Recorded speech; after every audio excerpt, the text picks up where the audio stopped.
It's time for the Volquest podcast, where we dissect the biggest news items of the week. Good Tuesday, everybody. Welcome into the Volquest podcast. Eric Kane, Brent Hubs, Austin Price, and Rob Lewis here on with you today. And a big shout out to Smoky Mountain Organics, East Tennessee's most trusted health and wellness store, focusing on natural products and organic remedies to a variety of elements. They have 3 locations in East Tennessee, 1 location right here in Knoxville that's on Kingston Pike, 8018 Kingston Pike. It's across the street from the Trader Joe's, and you can always buy and shop online at SmokyMountainOrganics.com. All right, be sure to follow us on YouTube. Follow, like, subscribe by searching Volquest. Every time we have an interview, a podcast, whatever we throw up there, you subscribe, you follow, you will be notified when we post there. And of course, today we're going to get into a recruiting weekend, and it was fruitful. You had 2 commits, but what's really going to be telling here, gentlemen, is in the next few weeks what more can come from this weekend. We're going to go through and talk, bits and pieces about each and every guy that was here. But first, let's start with the 2 commits. Brent Hubs, 2 longtime guys who have been linked to the University of Tennessee, and safety John Slaughter and linebacker Jeremiah Thielander. And down Tennessee, you can see that it's really taking shape on the defensive side of the football in terms of commits. They have a guy at every level and at every position outside of cornerback now, with the additions of John Slaughter and a linebacker in Jeremiah Thielander. Yeah, and specifically Thielander, I think the biggest thing that jumped out to him when he'd been up here this was his 6th visit, so he was very comfortable with Tennessee. But I think the final thing was being around the other recruits, and then just more conversations with Tim Banks and Brian Jean-Marie about how he would be used in the defense, and the multiple ways he would be used, and what all they're allowed to do, the freedom that the defense has to play with. I think he felt very comfortable with the scheme, and as he said, he just found a peace with Tennessee. And again, I mean, that's tailor-made recruiting when you get a guy on campus 5 times unofficially before you get his official visit. You wish every one of them would like that, because if that were the case, you feel like you'd have a chance to bat 1,000, because you're not going to have many kids make that many visits and not end up at your school. Except for Derrick Henry. But you're right. I mean, most of the time that is exactly how this plays out. The kid that visits the school the most has a really good relationship with the coaches. That school is going to be a heavy contender, if not the end result in the end. And Thielander, Louisville made a run, North Carolina made a run, but Tennessee was the school that he just felt most comfortable at. And then with John Slaughter, the only official visit he took, Eric, I mean, he knew where he wanted to go. He knew where he was going when he left campus last month. He wasn't taking any other officials. Since then, he dropped the top 3, but he didn't go to any of those schools. But he could have, but he just knew he wanted to go to Tennessee. And so there was no point to waste anybody else's time. He just wanted to have the pomp and circumstance of the top 3 and all that stuff that all the kids do. Yeah, Rob, I think these are 2 guys that obviously, the fan base would have been frustrated if you missed out on, because Tennessee had been linked to them for so long. But in terms of rival ratings, in terms of star ratings, all that type of stuff, it's not going to push the meter a whole lot, but that doesn't mean anything. I think Jeremiah Thielander is a really solid player. And at the safety position now with John Slaughter, you have 3 guys in this class who, you look at safety and you're pretty good right there, right? And now you got to turn your attention to a guy that we're going to bring up here in just a moment, Christian Conyer.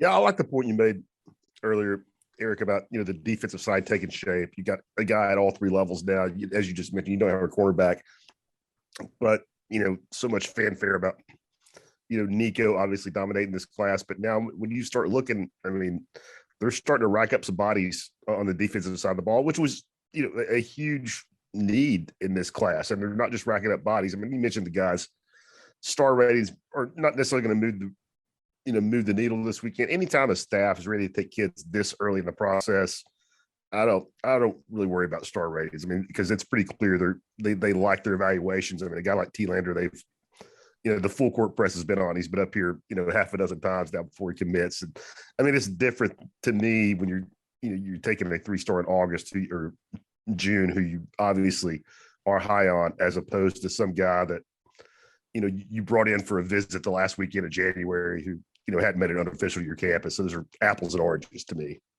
Well, and I don't get real caught up in star ratings this time of year anyways, because kids that can be 4 end up 3 in the end, or vice versa. Look at James Pierce a year ago. I'm not saying these guys are going to end up 5 stars like James Pierce did. I'm not saying that at all, but my point is like, who comes calling for them when the season starts? When the senior film goes out, Hubs, we all know every staff in America, they watch those first 3 or 4 games, and all of a sudden the new interest comes out from schools left and right. So, what's that like when we get the senior film rolling out?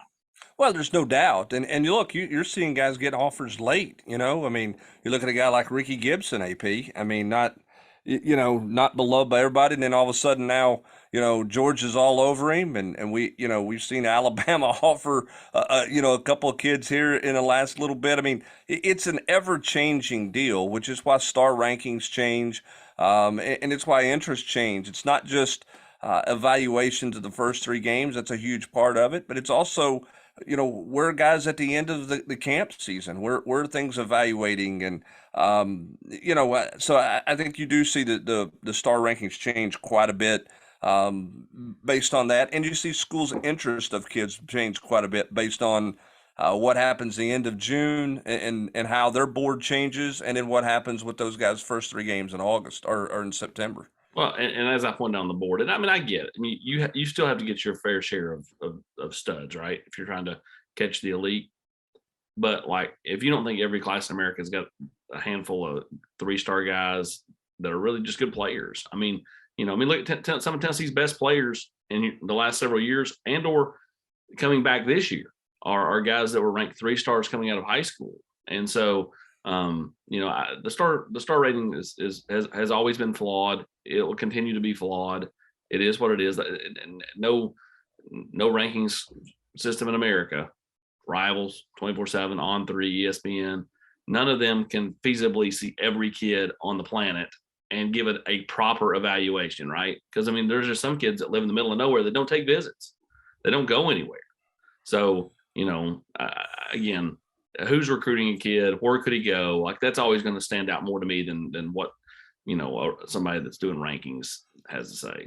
Well, and remember, there's, a few years ago, there was adjustment to fewer 5 stars and fewer 4 stars. I mean, there should not be a stigma with a 3-star football player. That's not a bad football player. That's not taking a guy who's just, scraping the bottom of the barrel. I mean, those guys are good football players, and you're not going to get very few people are going to sign, that many 5 stars every year. And what you want, Rob, is you want some of those 3 stars to develop into guys that were undervalued and underrated coming out of high school. And you see that happen a lot of times, much the same way you see 5-star guys who are overrated. I mean, that's just part of the process, as Austin mentioned.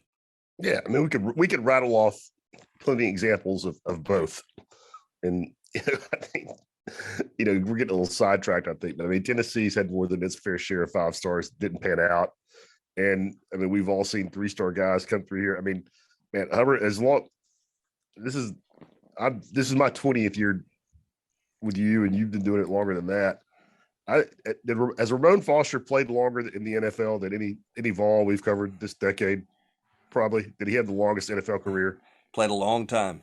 And there was a 3-star recruit. Yeah, and could have continued to play, just decided to give it up. Luke Stocker hung around the NFL forever. Great example. Still playing. Good example.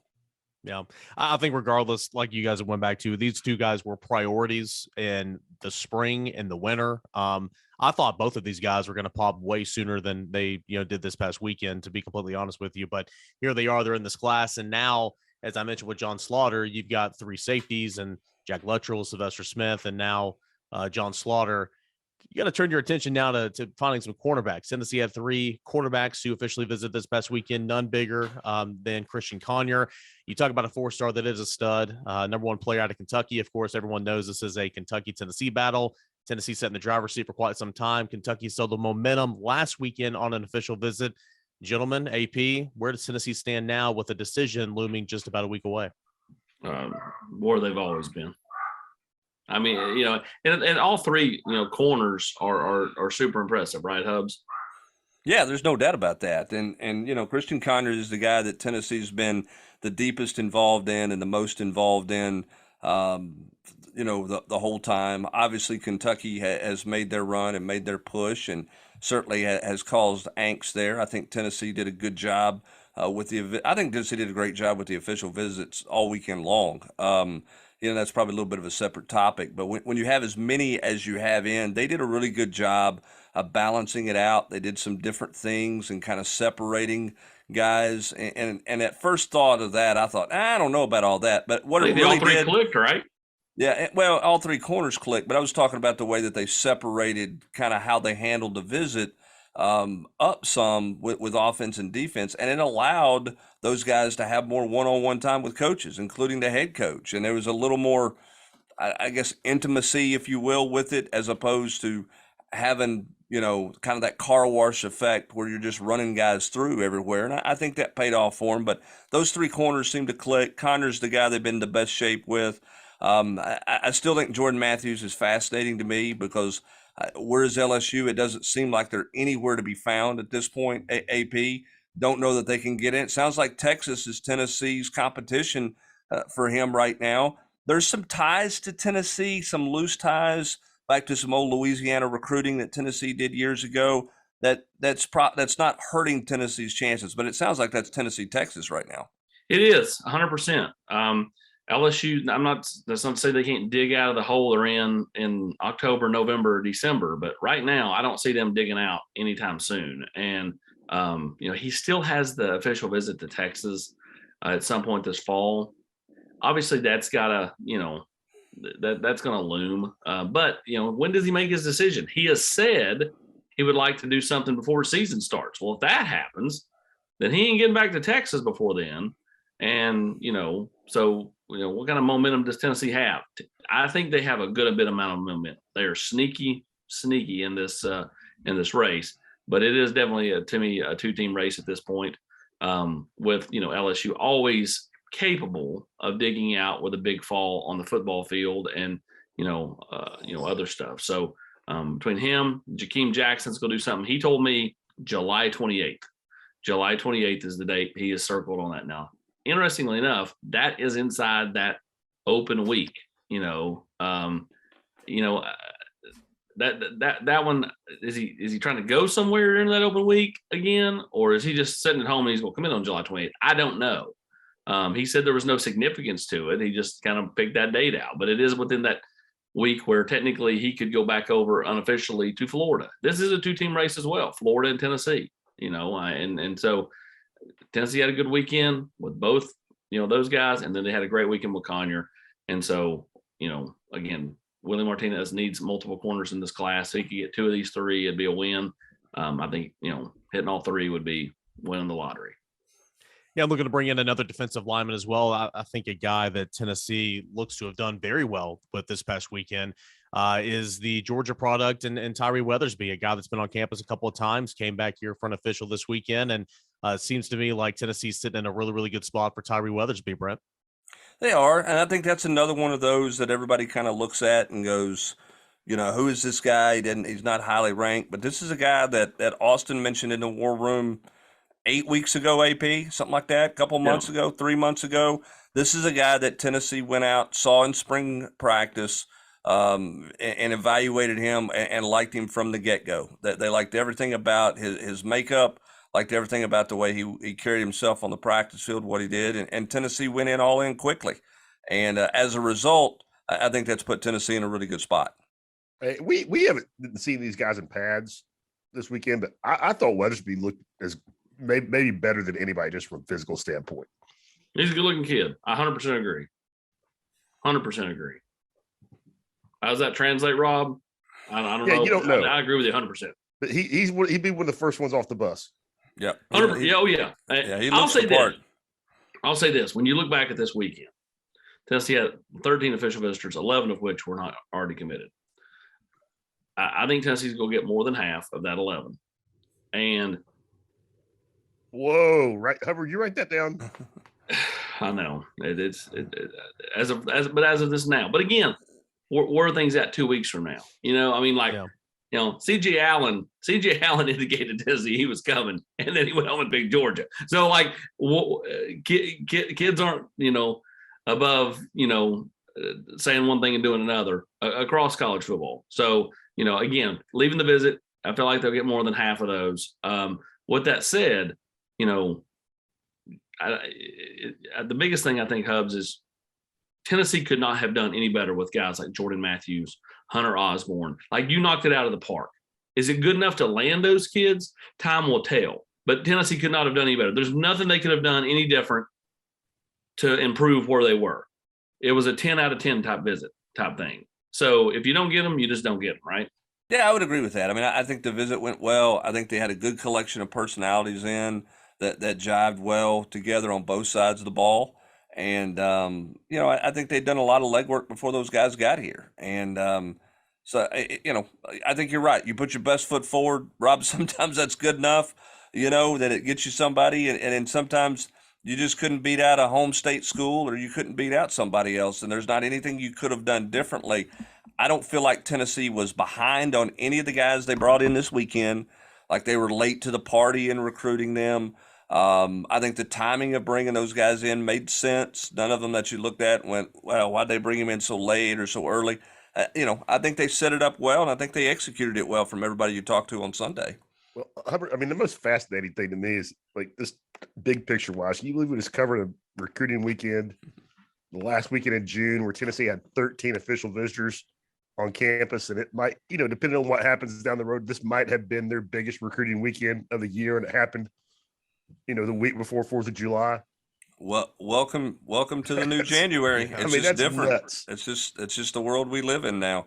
I think it makes it a challenge to hold on to guys, to keep momentum. That's why Austin's point about, can you get somebody back up here unofficially in July who was a part of this visit weekend to continue some of that momentum? If maybe this was their first trip up here, I think that's big. I mean, I think it's big if you can pull that off. I don't know if that's realistic. But you've got to find ways to create and continue to keep momentum. So the thing you got to watch for, to me, is that Florida weekend. How many guys do they have in unofficially that weekend that are not just 24s and 25s, AP? How many commits, how many uncommitted guys do they have in that weekend to try to continue to keep the momentum going in this class? I'll say this. I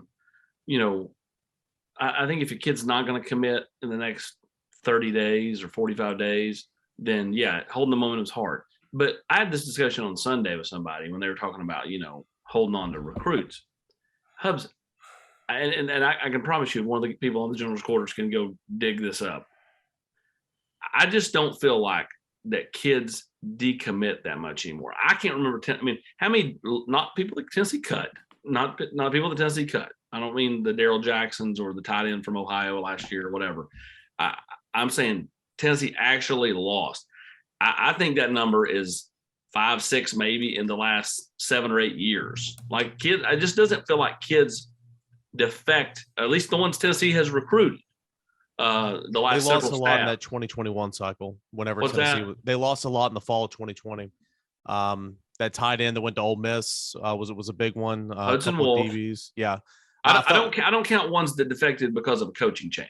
I'm talking about like with a stable coach. Well, that was, to be fair, that was before the coaching change, but I mean, it was impending most likely.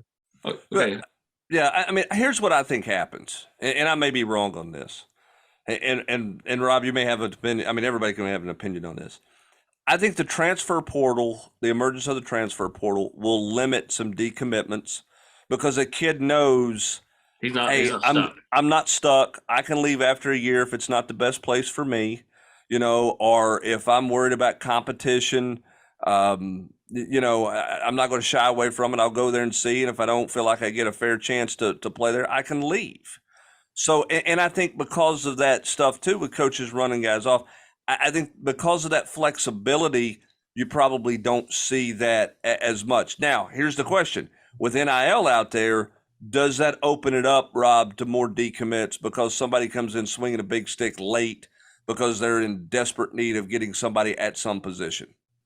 Yeah, I think that's a great question on NIL, and I think that's something we won't find out until, the real true impact until December or January. But I think your point's well taken on the, it's just not as punitive if you want to move anymore after, the avenue is there, the pathway is there for you to, bounce after a year. And I think another one, Hubbard, I think compared to at least when you and I were doing this in the early 2000s, I think kids are making way more informed decisions because they take so many more unofficial visits and it starts so much earlier than in the recruiting process. As you mentioned, T-Lander was capping off at least this 6th visit here this weekend. I mean, and that I don't when you stretch it out to when a kid who's starts camping like we saw a lot this weekend, it's a rising sophomore or even a rising freshman. 26s that were camping, 27s were camping. Yeah, I mean, there's just no comparison to how much more kids get out and get a feel for things than they did even 10 years ago. Yeah, I mean, 10 years ago, you're taking 5 official visits in January, and a lot of guys maybe came up for spring practice, right?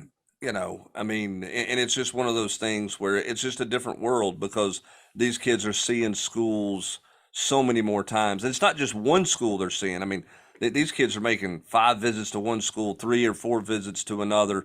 They're seeing a lot of places but before they ever rise at the decision. And that was just not the case, back years ago when everybody took basically their 5 officials. And in some cases, if the weather was good that weekend, that was a big factor. Or if the food was good that weekend, that was a big factor.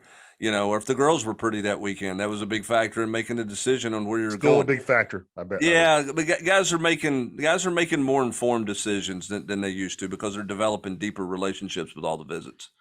3 more guys I want to hit on that were here this weekend of very much importance. All these guys are important, but Big Francis, he did set his commitment dates when speaking with you, Austin, saying July 4th is when he's going to make his call. USC, Tennessee battle there. Shamrod, a fellow offensive tackle who was here this weekend. Seems like Tennessee did well there. And, of course, a priority a wide receiver, Nathan Laycock, who continues to bond with Nico and some of those other guys who are on campus this weekend. 3 guys that Tennessee needed to do well with and looks like they are in pretty good shape with leaving the weekend. Yeah, and don't discount Miami. I mean, I watched Francis's, his retweets and stuff. He was retweeting a picture of him and Jaden Rashada on Twitter. And, from all accounts, that they may actually be Tennessee's biggest competition, over the next week. So, it's obviously a huge week for Francis. He's back in Hawaii around a bunch of family. They're going to discuss things. They're going to talk about things. I feel like Tennessee's in a good spot. I think that they, again, did as well as they could do. I just think this boils down to just comfort level. The fact he's been here, now multiple times. Nico, I'm telling you that the EL Maliavas are going to play a huge role in this.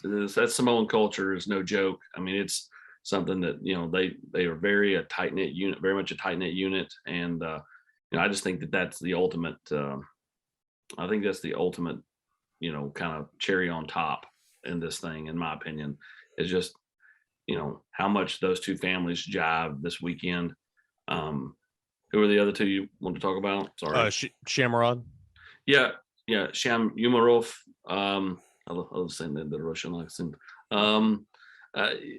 Sham, again, he'll do something mid-July.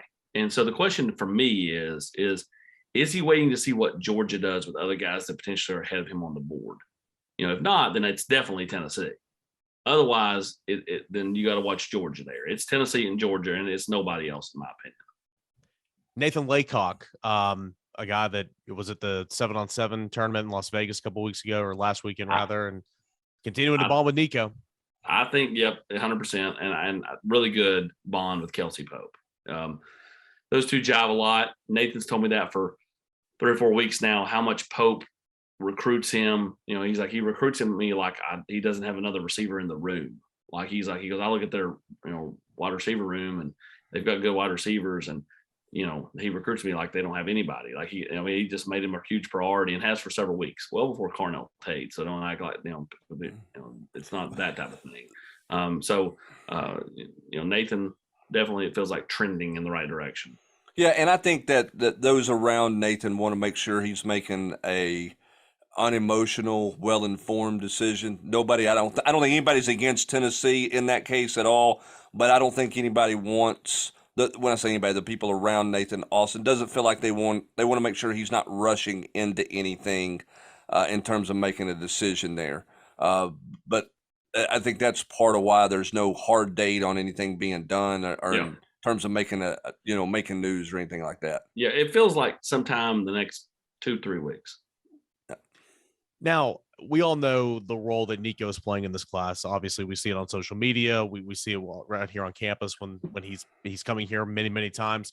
But what are the roles that some of these commits are playing? I mean, Ethan Davis is a perfect example. I was very impressed with him when he spoke with us on Sunday, and just trying to not be a Nico, but to be his own in this class and help recruit and help form those relationships. And I mean, he had a lot of great things to say. Rob, what would you say that the role kind of for these commits now, John Slaughter, Jeremiah Thielander jumping on board, what are they playing their role here in the summer months? Eric, the social media stuff is more your world as far as the peer recruitment. I think when you have a bunch of kids on campus for a weekend like this or Memorial Day that are committed or know they're going to commit that weekend, I think I think it has a very tangible effect of, I'm not saying it's going to push any kid over the edge, but I think when you have, 20 kids on campus and you got 6 or 7 commits, I kind of think that's a big deal when you have, because those kids are selling the program. I mean, they're, I don't think that these guys put a full court press on anybody, but I do think it has an impact when you're that age and you have, click's probably too strong of a word, but when you have kind of a nucleus of guys who are already going there, especially, a Pied Piper type like Nico, who everybody that comes through the door knows who that kid is. Good players want to play with other good players. Mm-hmm. That's the bottom line. I mean, they want to play with other good players and, guys that they feel comfortable with, that they get to know. I think people would be shocked at how well these kids all connect with each other and how well they know each other through the last couple of years, even though they haven't been on the road as much as other classes because of COVID and everything. They've been at enough camps. They've been at enough unofficial visits, bumping into each other to swap numbers and to communicate. We all know how kids communicate now: Snapchat, Instagram, just text messages, all that kind of stuff. Carrier pigeons. No, yeah, I'm a carrier pigeon guy. But the communication that these guys have with each other, I think, is pretty. It would surprise a lot of people how much they all talk to each other around the country. And good players, again, want to play with other good players. Anything else from this weekend worth mentioning in terms of player, in terms of movements, outside of what we've already mentioned? Anything else from this weekend, Brent or AP? All right. I was going to say, AP, I mean, we hadn't talked about Hunter Osborne a lot lately. Me and you were both there with him, and I think, I'm taking my lead from you. I mean, I think you feel like Clemson's been the elephant in the room. I thought Tennessee really, as he said in his own words, really gave him something to think about. Now, whether or not that ends up with him being, coming to Knoxville, I don't know, but I think it was kind of better this weekend than he thought it was going to be. Well, Clemson's told him he has to give them a decision before July 5th. Because they, that's what they do. They strong arm kids. When kids are going to quit falling for that nonsense, a few of them already have. A guy like Tony Rojas, who I think wanted to go to Clemson, but did not want to be told he had to go at a certain day, and is now not. So, more and more kids, fight back on that every year, and so, I think you're going to know something. It's hard for me to believe that he's going to inform schools in the next week to 10 days. And then not announced till August 25th, like he said, right? I mean, that's never going to work out. I mean, it don't work out if the kid's informing schools and he's going to commit tomorrow. So I think you'll know something in the next 10 days or so on Hunter Osborne, one way or the other. Yeah, and I think that Clemson visit for Hunter was interesting, and not a bad visit, but I think part of the reason this one felt a little different was he was at that Clemson visit when there were 31 AP, 31 yeah, some 32, some official visitors. There was a half a football team, half of a roster there on an official visit, and obviously that's Clemson's decision. And they've recruited extremely well, so it's not like it's gone bad. But there's no way those guys got as much personal time on that visit as they got on the Tennessee visit here when you have half as many guys there. And I think that was something that you heard a couple of guys talk about this, Hunter being one of them, and some other guys talking about they got more one-on-one time with a head coach, or they got more one-on-one time with a position coach, than they did on some other visits, not just Clemson, but even some other visits. And I think Hunter Osborne's one of those. I think you can throw a couple of those DBs into that equation as well, Eric. Yeah, I think so as well. When speaking with again Jakeem Jackson and Jordan Matthews, I think they were pleasantly surprised by the amount, and not just talking shop and sitting down there watching film and all that, but just hanging out, and getting to know these coaches on a one-on-one, relationship top level. So I think it exceeded expectations for some of those guys who haven't been here much, or maybe the first time being here this past weekend. And we'll see how much, like we've all said, we'll see how much that carries. But I think that was a good note for on Tennessee's side. Last thing, it's about to go dead in terms of recruiting. No more official visitors and everything. That last week in July will open up. AP, anything we should be marking on our calendars? Anybody that's notable that we know right now may be coming in? I know a lot of that will be for 2024s and whatnot, but what's on the horizon? No. I mean, Sean Davion Bradley. That's, to me, that's the key. I think he's doing something first part of August. I think if he's coming here, he's coming back to Tennessee that open period in July. I think that week is going to be very telling, in my opinion, for him. Like, if he makes it back, then providing he's not visiting all three of his final three, which are Texas A&M, South Carolina, and Tennessee that week. If he makes it back in town for an unofficial, then I think Tennessee's chances go through the roof. Tennessee will be on commitment watch over the next week and a half. Of course, Francis saying that he's going to announce on July the 4th. Christian Conyer has been consistent, saying that he will announce on July the 3rd. Jalen Smith let it be known last week that he's going to announce on July the 10th. And there's a lot of other prospects that could be announced between now and then. Tennessee certainly in the mix for all those. So no better time to be following us on YouTube by searching Volquest. Every time we have an interview, a podcast, whatever we throw up there, you subscribe, you follow, you will be notified when we post there. And of course, a big thank you to Smoky Mountain Organics. 3 locations right here in East Tennessee, one right here in Knoxville. It's at 8018 Kingston Pike, across the street from the Trader Joe's. And you can always buy online at SmokyMountainOrganics.com. The June prospect camps are in the rearview mirror. Plenty of coverage coming up on the front page of VolQuest.com. A lot of in-state kids. Raise some eyebrows on Sunday. We'll have all that and more at VolQuest.com. Vacations in the windshield, Canner. Yeah, I see it ahead of me. We'll see AP in about a month. But for Austin Price, Rob Lewis, and Brent Hubs, going to ride a buffalo and wrestle a grizzly bear. Appreciate you guys listening. As always, to the Volquest podcast. Enjoy the rest of your Tuesday, everybody.